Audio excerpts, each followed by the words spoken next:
Hello dear students, पिछली class के अंदर हमने अल्फाबेट टेस्ट का टॉपिक स्टार्ट किया था। तो आज की इस क्लास में जो उसके रिमेनिंग टाइप्स हैं वो आज हम क्या है कंप्लीट करेंगे। उनमें सबसे पहले आता है सबसे इंपॉर्टेंट टाइप डिक्शनरी ऑर्डर। अब डिक्शनरी ऑर्डर से रिलेटेड आपके एग्जाम में श्योर शॉर्ट एक क्वेश्चन बनता ही बनता है। इस टाइप के क्वेश्चन में होता क्या है कि आपको कुछ वर्ड्स दिए होंगे, उन वर्ड्स को आपको एज पर डिक्शनरी क्या करना है, अरेंज करना है। जैसे मैं यहां पर कुछ वर्ड्स लेता हूं, मैंने कहा इंटीमेट,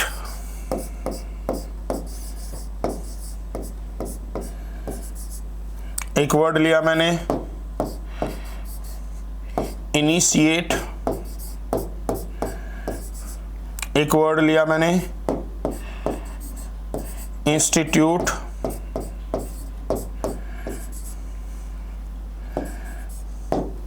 या मैंने लिया इनिशिएशन।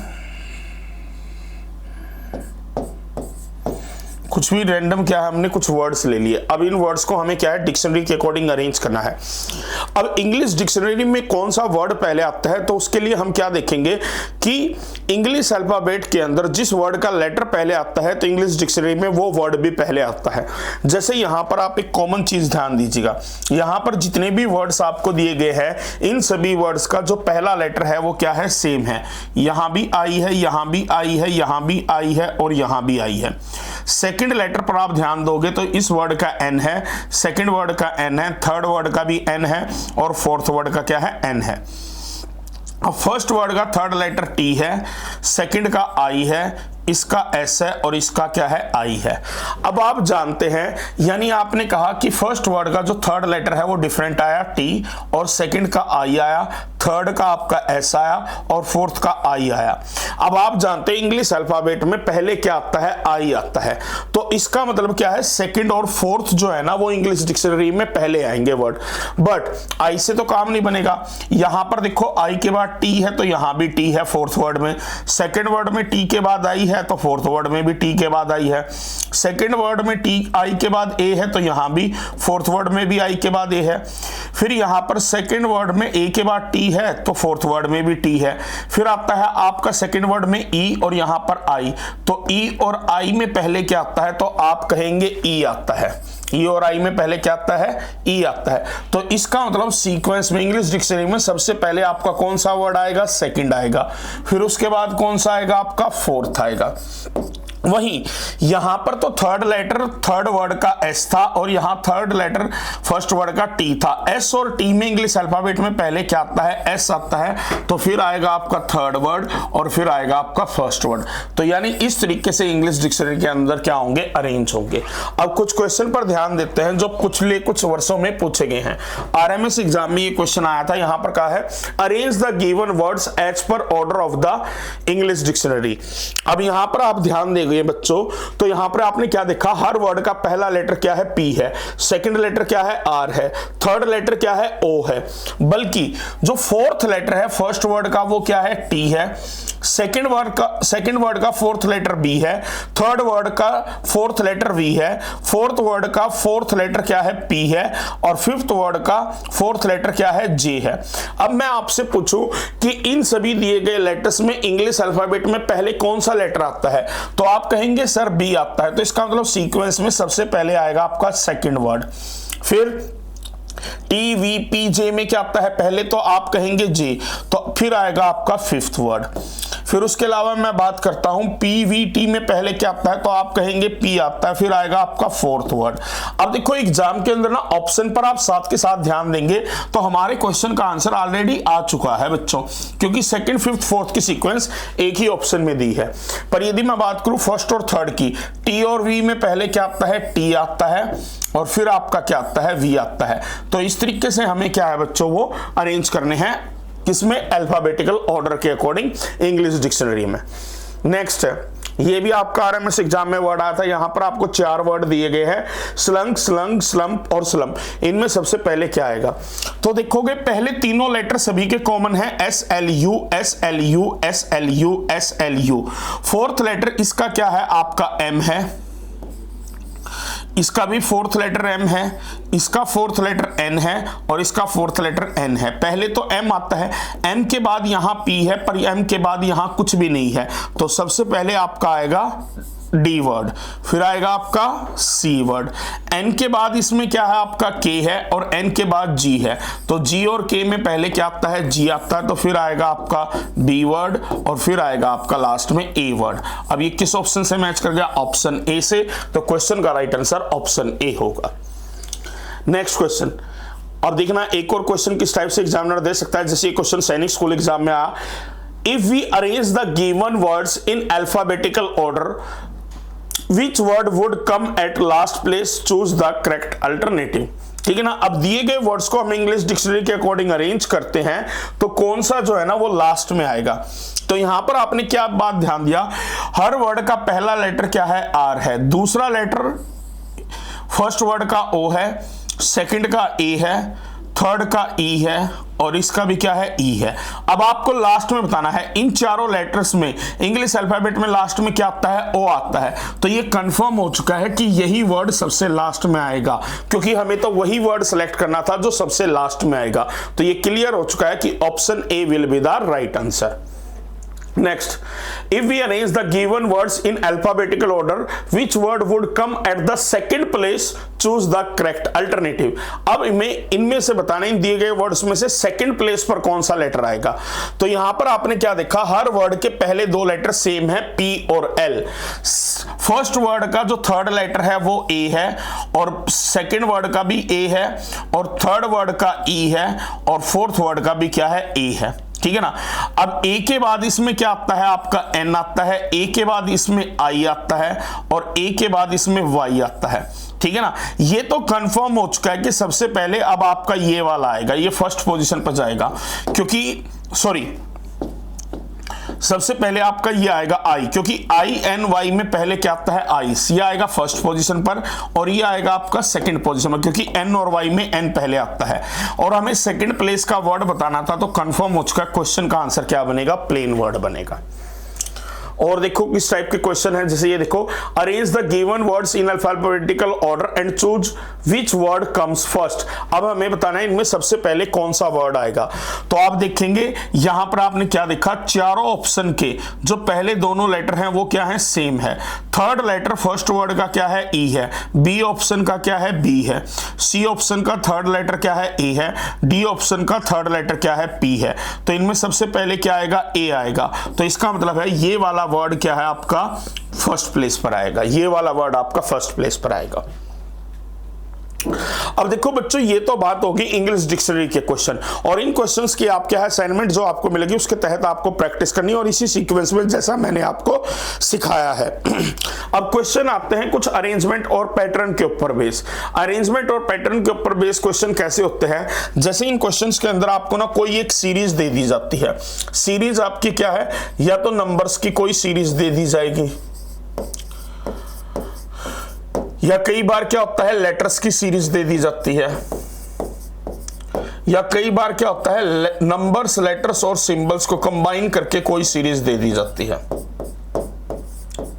फिर उस सीरीज में आपके सामने कुछ कंडीशन रखेगा एग्जामिनर और उसके तहत आपसे क्वेश्चन पूछेगा। जैसा कि इस क्वेश्चन की हेल्प से समझने की कोशिश कीजिएगा। ये क्वेश्चन है जैसे, how many Ms are immediately preceded and followed by N in the following series. इस सीरीज में ऐसे कितने एम हैं जिनके ठीक पहले एन आता है और ठीक बाद में भी एन आता है, यानी immediately preceded by N and immediately followed by N. तो यहां पर आपको ऐसे m का पता लगाना है जिसके पहले और बाद में क्या हो, n हो। तो यहां पर आपने इस m पर ध्यान दिया, तो क्या ये आपका आंसर बनेगा, तो आप कहेंगे नो सर, क्योंकि इसके पहले n नहीं आता। ये वाला m आपका आंसर बन जाएगा क्योंकि इसके ठीक पहले भी n है और ठीक बाद में भी क्या है, n है। ये वाला m आपका क्या आंसर बनेगा, तो आप कहेंगे नो, क्योंकि इसके जो है ना ये प्रीसीडेड बाय n है बट फॉलोड बाय n नहीं है, यानी इसके बाद n नहीं आता। ये वाला m भी आपका आंसर नहीं होगा क्योंकि इसके आगे पीछे दोनों जगह पर n नहीं है। ये वाला भी आपका m नहीं होगा आंसर क्योंकि इसके पहले आपका क्या नहीं है बच्चों, n नहीं है। अब मैं आगे आता हूं तो ये वाला m भी आपका आंसर नहीं बनेगा क्योंकि इसके पहले आपका n नहीं है और ना ही बाद में n है। ये वाला भी आंसर नहीं बनेगा क्योंकि इसके आगे पीछे n नहीं है, ना ही इसके आगे पीछे n है और ना ही इसके आगे पीछे क्या है, n है। और ना ही इस m के आगे पीछे क्या है, n है। ना ही इस m के आगे पीछे n है, ना ही इस m के आगे पीछे n है, ना ही इस m के आगे पीछे n है। बट आप यदि ध्यान दोगे बच्चों, इस पर देखना, इस m के आगे पीछे दोनों जगह पर क्या है, आपका n है। ठीक है ना। तो पहले एक तो हमें पहले मिल चुका था, दूसरा हमें ये मिला है। अब इस वाले m के भी आगे पीछे दोनों जगह पर क्या है, n है, तो तीसरा हमें ये मिल चुका है। और इस वाले m के भी आगे पीछे क्या है, n है, तो चौथा हमें ये मिल चुका है। तो कुल मिलाकर हमने देखा इस सीरीज के अंदर ऐसे कितने m हैं जो immediately followed and preceded by n है, तो वो ऐसे कितने हैं आपके m, 4 m हैं। तो यानी क्वेश्चन का आंसर क्या होगा आपका, ऑप्शन डी होगा। तो यानी यहां पर आपको इस टाइप के क्वेश्चन में करना क्या होता है कि जो भी क्वेश्चन में कहा गया है उन्हीं कंडीशंस को आपको फॉलो करना है और उसके तहत क्वेश्चन का क्या है, आंसर देना है। जैसे यहां पर देखो एक और क्वेश्चन जो आरएमएस एग्जाम में आया था, how many Ns are there in the following series which are immediately preceded by M and also immediately followed by M. यानी ऐसे कितने एन है जिसके ठीक पहले एम है और ठीक बाद में भी क्या है, एम है। तो यहां पर आपने ध्यान दिया बच्चों, इस वाले m के ठीक पहले आपका n नहीं है, ठीक है ना। अच्छा, n हमें ढूंढने हैं, m नहीं हमें बताने हैं, क्या n बताने हैं। तो ये देखो एक n आपका ये बना जिसके ठीक पहले m है और ठीक बाद में भी क्या है, m है। ऐसा ही दूसरा n आपको ये मिल गया क्योंकि इसके पहले भी m है और बाद में भी क्या है, m है। उसके बाद ये वाला n आपका आंसर नहीं होगा क्योंकि इसके पहले आपका m नहीं है। इस वाले ये वाला n भी आपका आंसर नहीं होगा क्योंकि इसके बाद में आपका m नहीं है। ये वाला भी n आंसर नहीं होगा क्योंकि n से ठीक पहले m होना चाहिए जो नहीं है। ये वाला आपका n आंसर बनेगा। तो यानी ये तीसरा हमें मिल चुका है जिसके ठीक पहले m है और ठीक बाद में क्या है, m है। चौथा हमें ये मिल चुका है क्योंकि इसके ठीक पहले और ठीक बाद में m है। और पांचवा ऐसा ही हमें ये भी मिल चुका है क्योंकि इसके ठीक पहले और ठीक बाद में m है। तो यहां पर हमें ऐसे कितने n मिले, 5 n मिले। तो यानी क्वेश्चन का आंसर क्या बनेगा, ऑप्शन सी।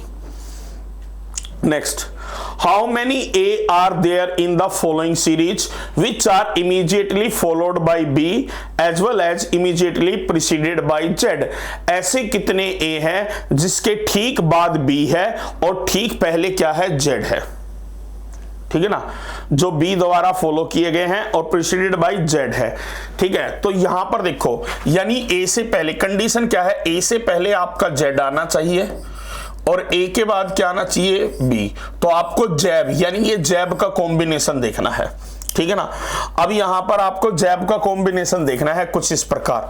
तो यहां पर आपको कहीं पर कॉम्बिनेशन मिला, इस जेड से तो हमें ऐसा कॉम्बिनेशन नहीं मिला।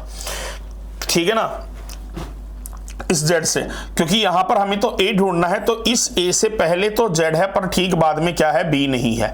ना ही इस ए से पहले जेड है, ना ही इस ए से पहले जेड है। एक आपको मिल गया ये वाला कॉम्बिनेशन। तो फर्स्ट आपका ये हो गया बच्चों, इस ए से पहले जेड है और बाद में क्या है, बी है। ये भी नहीं आंसर होगा। एक कॉम्बिनेशन आपको यहां मिल गया, इस ए से पहले जेड है और ठीक बाद में क्या है, बी है। ठीक है ना, ये वाला ए भी आंसर नहीं होगा। एक कॉम्बिनेशन यहां मिल गया हमें क्योंकि इस ए से पहले जेड और ठीक बाद में बी है। तो ऐसे हमें कितने मिल गए बच्चों, ए, 3 ए मिल गए जिसके ठीक पहले जेड है और ठीक बाद में क्या है, बी है। अब बच्चों नेक्स्ट आता है लॉजिकल सीक्वेंस ऑफ वर्ड। इसका एक और टाइप का बड़ा इंपॉर्टेंट क्वेश्चन है जो एग्जाम में अक्सर देखने को मिलता है। सैनिक स्कूल एग्जाम और राष्ट्रीय मिलिट्री स्कूल एग्जाम दोनों एग्जाम के अंदर इस टाइप का क्वेश्चन देखने को मिलता है। लॉजिकल सीक्वेंस ऑफ वर्ड्स क्या होता है। अब logical of sequence of words की यदि मैं बात करूं ना, तो इसमें आपको कुछ वर्ड दिए होंगे। जैसे वर्ड क्या है बच्चों, मैंने कहा कंट्री,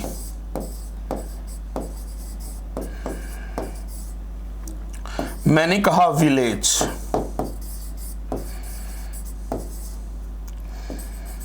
मैंने कहा डिस्ट्रिक्ट, मैंने कहा स्टेट, फिर क्वेश्चन है arrange the following words in logical and meaningful sequence. ठीक है ना, दिए गए वर्ड्स को लॉजिकल और मीनिंगफुल सीक्वेंस में अरेंज करना है। अब सीक्वेंस कहती क्या है बच्चों कि कोई भी एक विलेज होता है, कोई भी एक विलेज है, वो किसके अंडर आता है, तो वो एक डिस्ट्रिक्ट के अंडर आता है, और जो डिस्ट्रिक्ट है वो किसके अंडर आती है, तो वो स्टेट के अंदर आती है, और जो आपका स्टेट है वो किसके अंदर आता है, वो कंट्री के अंदर आता है। तो यानी यहां पर आप देखा जाए तो लॉजिकल सीक्वेंस बनी क्या, जो विलेज है वो पहले सेकंड पोजीशन पर था, जो डिस्ट्रिक्ट है वो थर्ड पोजीशन पर था, स्टेट आपका फोर्थ पोजीशन पर था, और कंट्री फर्स्ट। तो लॉजिकल सीक्वेंस क्या बनी, सेकंड, थर्ड, फोर्थ, फर्स्ट। अब कई बार एग्जाम में जरूरी नहीं है कि यही ऑप्शन हो, इसका वाइस वर्सा केस भी हो सकता है। आप कहेंगे वाइस वर्सा कैसे बच्चों, ध्यान दीजिएगा। एक कंट्री होती है तो आप कहेंगे यस सर, कंट्री के अंदर क्या आता है, स्टेट आता है, स्टेट के अंडर में क्या आता है, आपका डिस्ट्रिक्ट आता है, और डिस्ट्रिक्ट के अंडर में क्या आता है, विलेज आता है। तो यानी कई क्वेश्चन में वाइस वर्सा सीक्वेंस भी आपको ऑप्शन के अंदर देखने को मिल सकती है। क्लियर है। जैसे इसके कुछ एग्जांपल मैं लेकर आया हूं जो प्रीवियस ईयर क्वेश्चन में आए, जैसे ये वाला क्वेश्चन है, arrange the given words in logical and meaningful sequence. RMS exam में ये क्वेश्चन आया था 2018 में। तो यहां पर दिया गया है cut, put on, mark, measure, tailor. तो आप क्या कहेंगे, सबसे पहले हम क्या करते हैं, जब भी आप टेलर के पास जाएंगे तो टेलर सबसे पहले क्या है, मेजर करता है। ठीक है ना, कोई भी पर्सन होगा उसकी क्या है, मेजरमेंट लेगा वो। ठीक है ना, अब मेजरमेंट के बाद फिर वो क्या करता है, क्लॉथ के ऊपर मार्किंग करता है। मेजरमेंट के ऊपर क्या है, क्लॉथ के ऊपर क्या करता है, मार्किंग करता है। फिर उसके बाद क्या है, वो उसी के अकॉर्डिंग जो उसने मेजरमेंट ली है और जो मार्क किया उसके अकॉर्डिंग उस क्लॉथ को क्या करेगा, कट करेगा। कट करने के बाद वो क्या है, तैयार हो जाएगा उसकी तरफ से। तैयार होने के बाद वो उसके ऊपर क्या करेगा, यानी उसको कटिंग करने के बाद उसके ऊपर फिर क्या करेगा, टेलरिंग करेगा, और टेलरिंग होने के बाद फिर क्या है, वो आपका तैयार हो जाता है। तो जब तैयार हो जाएगा कोई भी आपकी ड्रेस है तो फिर आप उसको क्या है, पहनेंगे, यानी पुट ऑन करोगे। तो यानी क्वेश्चन का राइट आंसर आपका क्या बनेगा, ऑप्शन डी बनेगा। कई बार ऐसे क्वेश्चन के अंदर ना बच्चों बड़ी आसानी से क्वेश्चन जल्दी सोल्व हो सकता है। जैसे देखो आपको पता था सबसे पहले मेजरमेंट आएगा, तो यानी फोर्थ वर्ड सबसे पहले आएगा, और एक ही ऑप्शन में दिया था तो राइट आंसर आपका वही बनेगा। जैसे नेक्स्ट क्वेश्चन है, लीफ, फ्रूट, स्टेम्प, रूट और फ्लावर। ये तो ट्री के पार्ट्स दिए गए हैं। अब ट्री के अंदर हम सबसे पहले क्या कहते हैं कि एक रूट जो होती है ना, रूट से क्या निकलती है, स्टेम निकलती है। ठीक है ना, फिर स्टेम के ऊपर क्या आते हैं, आपके लीफ आते हैं, पत्ते आते हैं। ठीक है ना, टहनियों के ऊपर। फिर उससे में क्या आएगा, आपका फ्लावर आएगा, और फिर फ्लावर से आपका क्या मिलेगा, आपको फ्रूट मिलेगा। तो ये सीक्वेंस आपकी बन गई 4 3 1 5 2। ये हमें किस ऑप्शन में दिया है, ऑप्शन बी में। तो राइट आंसर आपका यही बनेगा। नेक्स्ट क्वेश्चन, की, डोर, लॉक, रूम और स्विच ऑन। ये भी बड़ा इंटरेस्टिंग क्वेश्चन है बच्चों, इस पर थोड़ा ध्यान देना। देखिएगा, सबसे पहले कोई भी लॉक हो गया तो उस लॉक को ओपन करने के लिए आपको किसकी रिक्वायरमेंट करेगी, की। तो सबसे पहले आपके पास क्या होती है, एक की होती है। उस की से आप क्या करते हो, लॉक को ओपन करते हो। लॉक जैसे ही ओपन हो गया तो फिर क्या, आप दरवाजे को खोलते हो, डोर ओपन करते हो, और उसके बाद फिर आप किसके अंदर एंटर करते हो, रूम के अंदर। और रूम के अंदर जैसे ही आप एंटर करते हो तो लाइट्स वगैरह को क्या करते हो, स्विच ऑन करते हो। तो यानी ये वाली सीक्वेंस बनेगी, और ये हमें किस ऑप्शन के अंदर दी गई है, ऑप्शन सी के अंदर। तो वही आपके क्वेश्चन का क्या है, राइट आंसर बनेगा। नेक्स्ट है, यहां भी दिए गए वर्ड्स को लॉजिकल और मीनिंगफुल सीक्वेंस में अरेंज करना है। तो यहां पर देखिएगा, यहां पर दिया गया है पुलिस, पनिशमेंट, क्राइम, जज और जजमेंट। तो देखिएगा, कहीं पर भी होता क्या है, एक्चुअल में रूल क्या होता है कि कहीं पर कोई ना कोई, यदि जब क्राइम होता है पहले तो क्या होगा, क्राइम होगा। जहां पर क्राइम होता है तो क्राइम होने के बाद वहां पर कौन पहुंचती है, पुलिस पहुंचती है। कौन पहुंचती है, पुलिस। और पुलिस उसके बाद क्रिमिनल्स को पकड़कर कहां पर ले जाती है, जज के पास लेकर जाती है। और फिर जज क्या है, उन क्रिमिनल्स के लिए क्या है, जजमेंट देता है, और उस जजमेंट के अंदर वो क्या देता है, उनको पनिशमेंट देता है। अब ये आपका किससे मैच कर रहा है, ऑप्शन सी से। तो क्वेश्चन का राइट आंसर ऑप्शन सी बन गया। नेक्स्ट, कंट्री, कॉन्टिनेंट, अर्थ, डिस्ट्रिक्ट, स्टेट। तो ये आपका कुछ ऐसा ही आ चुका है बच्चों।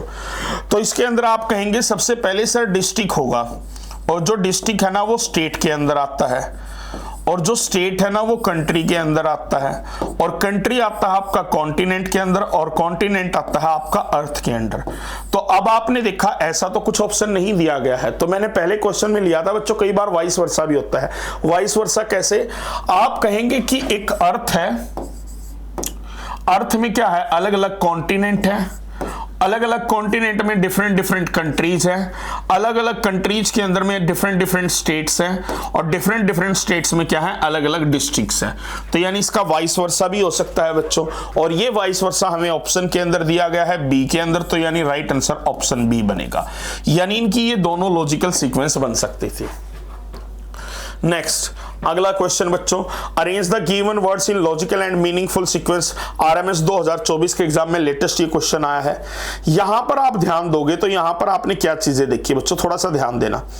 यहां पर आपको दिया है sentence, chapter, letter, word, paragraph और बुक। देखो एक बात मानने योग्य है, क्या है कि सबसे पहले हम लेटर के बारे में पढ़ते हैं, ठीक है ना, और लेटर से, लेटर्स की हेल्प से, यानी ग्रुप ऑफ लेटर्स से क्या बनता है, एक वर्ड बनता है। और यदि मैं कहूं वर्ड्स की हेल्प से क्या बनता है, तो एक सेंटेंस बनता है। तो एग्री करेंगे तो आप कहेंगे यस सर, ठीक है ना। फिर उसके बाद उस सेंटेंसेस से क्या बनता है, एक पैराग्राफ तैयार होता है, और कई पैराग्राफ्स के मिलाकर क्या है, एक चैप्टर बुक के अंदर तैयार होता है, और उन चैप्टर्स की कलेक्शन को हम क्या है, बुक का रूप दे देते हैं। तो यानी जो क्वेश्चन का आंसर है वो आपका क्या बन जाएगा, ऑप्शन बी बन जाएगा। एक और क्वेश्चन जो हाल फिलहाल एग्जाम में आया है उसको देखेंगे, consultation, illness, doctor, treatment, recovery. Doctor की बात आ चुकी है, इलनेस आ चुकी है, तो जाहिर सी बात है सबसे पहले किसी पर्सन को बीमारी होगी, यानी वो इलनेस फील करेगा, और जैसे ही आपको बीमारी होती है तो आप किसके पास जाते हैं, डॉक्टर के पास जाते हैं। फिर डॉक्टर क्या करता है, डॉक्टर के पास किस लिए जाते हैं आप, कंसल्टेशन के लिए जाते हैं, यस और नो। फिर वो क्या है, डॉक्टर से जब आप कंसल्ट करेंगे तो कंसल्ट करने के बाद जो डॉक्टर है ना वो क्या करता है, ट्रीटमेंट करता है, और ट्रीटमेंट से फिर आपकी क्या है बच्चों, रिकवरी होती है। तो यानी क्वेश्चन का जो आंसर है वो क्या बन जाएगा, ऑप्शन ए बन जाएगा। ठीक है, तो बच्चों देखिएगा इसी के साथ ये वाला भी चैप्टर जो है ना वो आपका कंप्लीट हो चुका है अल्फाबेट टेस्ट के अंदर। कोडिंग डिकोडिंग में आपको पहले पढ़ा चुका हूं, अल्फाबेट टेस्ट भी आपको करवा दिया है बच्चों, और इस वीक के अंदर मैं आपको 2 चैप्टर और करवाऊंगा बच्चों, जहां से एग्जाम के अंदर क्वेश्चन आते हैं, जिनमें एक आपका होगा मिसिंग नंबर का और एक होगा सिंबल एंड नोटेशन का। तो मुझे उम्मीद है कि आज की क्लास आपको पसंद आई होगी। साथ ही साथ इस क्लास की जो भी असाइनमेंट आपको मिलेगी, आपको साथ ही साथ उस असाइनमेंट को सोल्व करना है, क्योंकि वीकेंड डेज पर फिर आपके क्या है, एक डाउट सेशन हर सब्जेक्ट का जरूर रहेगा। तो चलिएगा स्टूडेंट्स, इसी के साथ आज की क्लास को मैं यहीं पर कंप्लीट करता हूं। अगली मुलाकात होगी अगली वीडियो में। Till then take care, good bye.